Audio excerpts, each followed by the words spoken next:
ইসলাম বাংলাদেশে পালনের চেয়ে ব্যবহৃত বেশি হয়। শাহজালাল থেকে শাহপরান এই যেন বন্ডদের এক নীরব আস্তানা, যেখানে নেশা থেকে ব্যবসা সবই চলছে, শুধু প্রার্থনা ছাড়া। নিজেই মাজারে টাকা দিলেন, এই মাজারে 1 টাকা দেওয়া তার মানে আপনি জাহান্নামকে কিনে নিলেন। বাংলাদেশের বা উপমহাদেশের মুসলমানদের মধ্যে ধর্মীয় জ্ঞানের চাইতে ধর্মীয় আবেগটা বেশি। তবে শুরুতে পরিষ্কার করে বলছি, এই ভিডিওটি কোনো মাজারকে টার্গেট করে বানানো নয়, বরং মাজারে আমার দেখা ভণ্ডামি, কুসংস্কার আর ব্যবসার বাস্তব চিত্র তুলে ধরাই এর মূল উদ্দেশ্য। যারা সত্য জানতে চান, অন্ধবিশ্বাস থেকে বের হতে চান, এই ভিডিওটি শুধুমাত্র তাদের জন্য। 1303 সাল ইয়েমেন থেকে হযরত শাহজালাল রাদিয়াল্লাহু তাআলা 360 জন আউলিয়াকে সঙ্গে নিয়ে সিলেটে আসেন ইসলাম প্রচারের জন্য। এই ভূমিতে এসে তিনি মানুষের হাতে তুলে দেন আত্মশুদ্ধির পথ, ভালোবাসার শিক্ষা আর আল্লাহর প্রতি সত্যিকারের অনুগত্য। তার ভাগ্নে শাহপরান রাদিয়াল্লাহু তাআলা একই আদর্শে ছিলেন আলোর দূত। তাদের শিক্ষা আজও সিলেটের প্রতিটি পাহাড়, প্রতিটি বাতাসে মিশে আছে। কিন্তু সেই সাধকদের শহর আজ যেন এক বিশাল বাণিজ্য কেন্দ্র, যেখানে কোরআনের আয়াতের চেয়ে বেশি শোনা যায় দোকানদারের ডাক। দরগাহ মানে আজ দোয়ার স্থান নয়, বরং এক লাভজনক আর্থিক প্রতিষ্ঠান। এই দৃশ্য শুধু শাহজালাল বা শাহপরানের মাজারে নয়, বরং বাংলাদেশের প্রতিটি মাজারের চিত্রই একই রকম। আল্লাহ বলছেন, কুল ইন্না সলাতি ওয়া নুসুকি ওয়া মাহইয়ায়া ওয়া মামাতি লিল্লাহি রাব্বিল আলামিন। আমার সালাত, আমার কুরবানি, আমার জীবন, আমার মরণ সবকিছু আল্লাহর জন্য। তো আমার যেটা কুরবানি হবে সেটা আল্লাহর জন্যই কুরবানি হবে। আমি যদি মাজারের জন্য আমি কুরবানি দিই বা মাজারকে যদি মান্নত করি, ধরেন ওখানে আপনার গজার মাছ আছে বা ওখানে কচ্ছপ আছে বা ওখানে কুমির আছে, এই কুমিরের নামে যদি আমি মান্নত করি বা এই কুমিরের নামে যদি আমি কুরবানি করি, তাহলে এটি শিরক হবে। শাহজালাল রাদিয়াল্লাহু তাআলার মাজারের উত্তরের পুকুরকে কেন্দ্র করে বহু বছর ধরে প্রচলিত আছে দুষ্ট জিনদের নাকি তিনি অলৌকিক শক্তিতে গজার মাছ বানিয়ে দিয়েছিলেন। তারপর থেকেই এই মাছ বিশেষ মর্যাদার পাত্র বলে বিবেচিত। মাজারে আগত মানুষরা বিশ্বাস করেন মাছকে খাবার খাওয়ালে নিয়ত পূরণ হয়, ব্যবসায় বরকত আসে। কিন্তু যেটা মানুষ জানে না, এই বিক্রেতারা কেউই মাজারের কর্মচারী নন। যাদের এলাকায় প্রভাব বেশি তারাই এই কাজ পায়।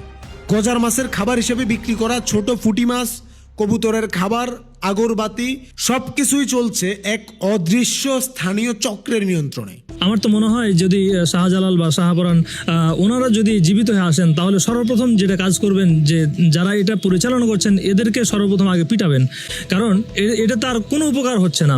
মাজারে টাকা দিলেন, এই মাজারে 1 টাকা দেওয়া তার মানে আপনি জাহান্নামকে কিনে নিলেন। আপনার জন্য জাহান্নাম অবধারিত হয়ে গেল, কারণ আপনি অন্য কোথাও দান করছেন যেখানে স্পষ্ট শিরক হচ্ছে। ধর্মীয় অনুভূতি আজ হয়ে গেছে এক আলাদা বাজার। প্রশ্ন হলো, মাজারে যারা যায় তারা কি মাজারে শুয়ে থাকা হুজুরের জন্য দোয়া করতে যায়, নাকি নিজেদের সমস্যা সমাধান চাইতে? যারা মাজারে যায় বা যারা মাজারে গিয়ে টাকা পয়সা দেয়, এরা মূলত দোয়া চাইতে যায়, এরা দোয়া করতে যায় না, এরা দোয়া চাইতে যায় নিজের জন্য। যেমন আমার সন্তান হচ্ছে না, আমি সন্তানের জন্য যাচ্ছি। আরেকজনের টাকা পয়সার দরকার, অভাবে আছে, সে সচ্ছলতার জন্য চাইতে যাচ্ছে। তো আসলে ওই মৃত ব্যক্তি জীবিত ব্যক্তির কোনো উপকার করতে পারবে না। সত্যি বলতে প্রায় সবাই নিজেদের দোয়া কবুল করাতে যায়, কিন্তু মৃত মানুষ কি জীবিতদের জন্য দোয়া করতে পারে? ইসলাম কি এই কথা বলে?